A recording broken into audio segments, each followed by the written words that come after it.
Now that we've learned a bit more about the project, Thomas, would you like to tell us how the projects contribute to the Wales of Cohesive Communities goal within the Wellbeing Act by the government?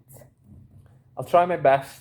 It's a difficult question, and I think it's best if we think about the project as a whole. And all three projects, the main aim of all the three projects is to connect areas of Wales to the network, and by connecting to the network, we are also connecting the communities, whether it's the businesses within towns or the individuals who live outside on the outskirts of towns.